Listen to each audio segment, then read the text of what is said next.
Hello, my name is Rose and I'm the Program Manager for the Scott County Historical Society.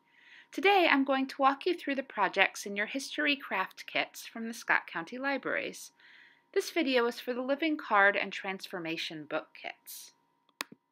Now, living cards and transformation books may sound big and complicated, but these are actually relatively simple crafts that children would make at home. The projects come from the American Boys Handybook and the American Girls Handybook. They were written by D.C. and Lina Beard and originally published in 1882 and 1887. The books are basically how-to manuals for hundreds of crafts and activities, ranging from boat building to constructing your own tennis set. Today we are going to start with living cards. These are simple cards with holes cut into them. You can use the holes and your fingers to make the cards into puppets and bring them to life. All you will need is these supplies from your kit, some markers, crayons or colored pencils, and maybe a ballpoint pen. Your set includes 2 cards that have designs on them, bees and a horse and buggy. There is also a blank card with holes cut into it. You can use your creativity to design your own card around the holes. Making the card is simple.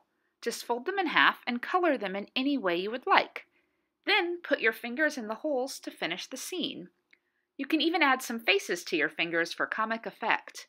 If you want, once you are finished, you can write a message inside and mail the card to a friend.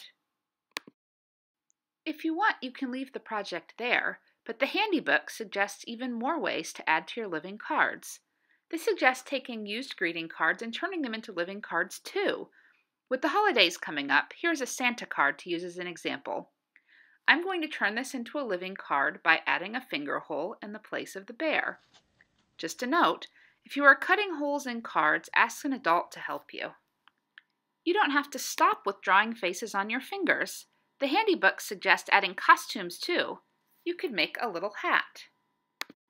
Next, we are going to talk about transformation books.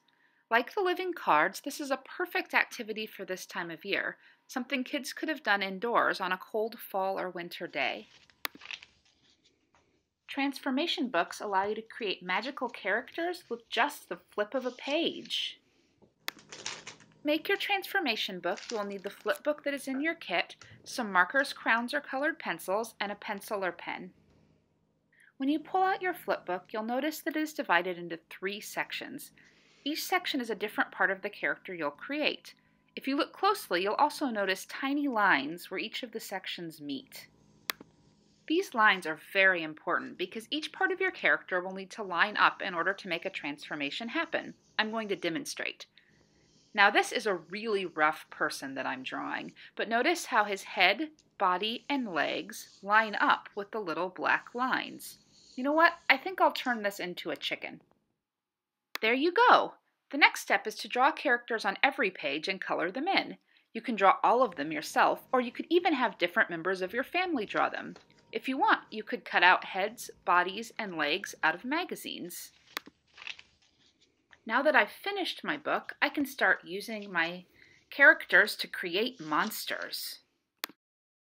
Thank you so much for joining us today. If you have any questions, don't hesitate to reach out by emailing us at info@scottcountyhistory.org.